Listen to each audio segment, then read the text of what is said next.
अथ श्री आदित्यहृदयस्तोत्रम्। ततो युद्धपरिश्रान्तं समरे चिन्तया स्थितं रावणं चाग्रतो दृष्ट्वा युद्धाय समुपस्थितम्।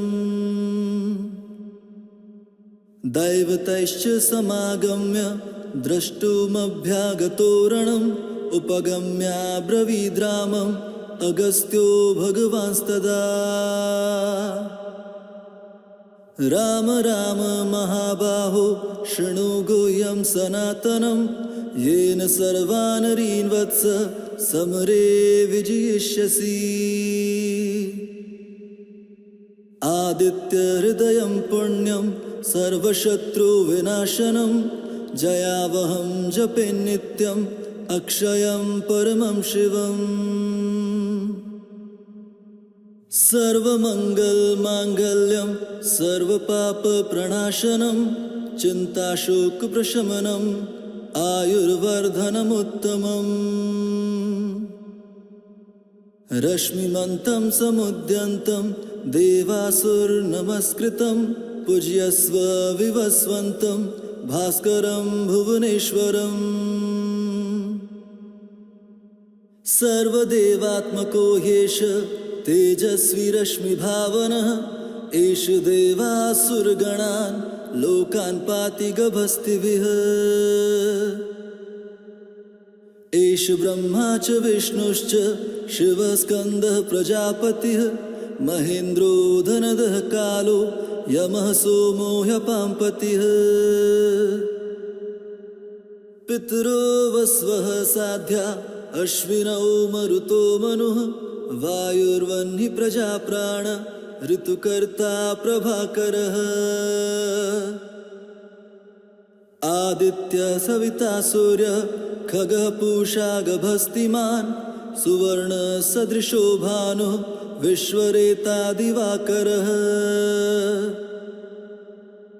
हरिदश्वः सहस्रार्चिः सप्त सप्तिर्मरीचिमान् तिमिरोन्मथनः शम्भुस्त्वष्टा मार्तण्डको यशुमान्।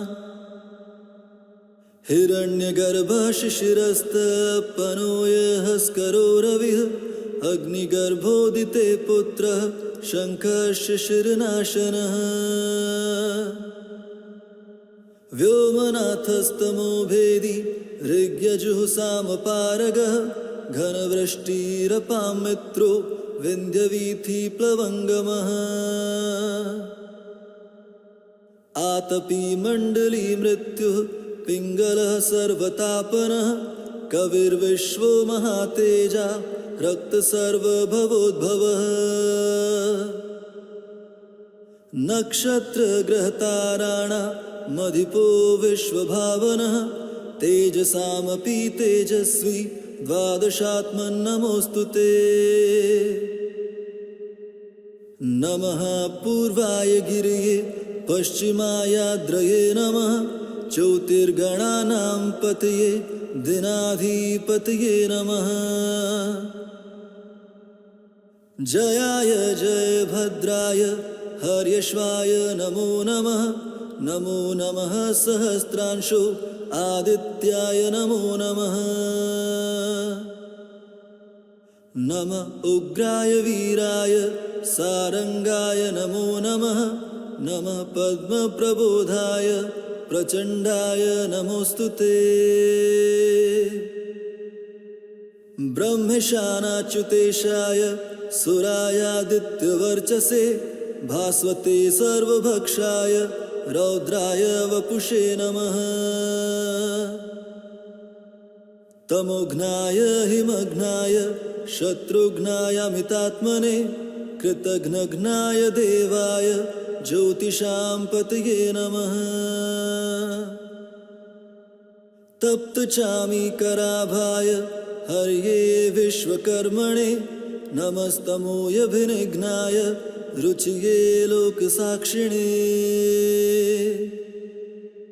नाशयत्येष वैभूतं तमेष सृजति प्रभुः पायत्येष तपत्येष वर्षत्येष गभस्तिभिः। स्वप्नेषु सुप्तेषु जागर्ति भूतेषु परिनिष्ठितः एष चैवाग्निहोत्रं च फलं चैवाग्निहोत्रिणाम्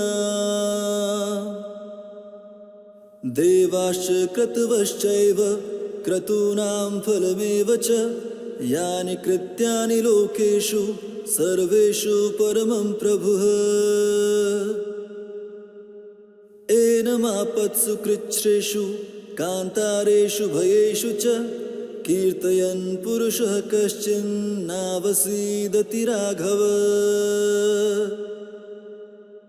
पूजयस्वैनमेकाग्रो देवदेवं जगत्पतिम् एतत्त्रिगुणितं जप्त्वा युद्धेषु विजयिष्यसि अस्मिन् क्षणे महाबाहो रावणं त्वं जहिष्यसि एवमुक्ता ततो गस्त्यो जगांस यथागतम् एतत् श्रुत्वा महातेजा नष्टशोको भवत्तदा धारयामास सुप्रीतो राघवः प्रयतात्मवान् आदित्यं प्रेक्ष्य जप्त्वेदं परं हर्षं वाप्तवान् त्रिराच्यं शुचिर्भूत्वा धनुरादाय वीर्यवान् रावणं प्रेक्ष्य हृष्टात्मा जयार्थं समुपागमत् सर्वयत्नेन महता वृतस्तस्य वधे भवत् अथ रविरवदन्निरीक्ष्य रामं मुदितमनाः परमं प्रहृष्यमाणः निश्चरपति संशयं विदित्वा सुरगणमध्यगतो वचस्त्वरेति अथ रविरवदन्निरीक्ष्य रामं मुदितमनाः परमं प्रहृष्यमाणः निश्चरपति संशयं विदित्वा सुरगणमध्यगतो वचस्त्वरेति।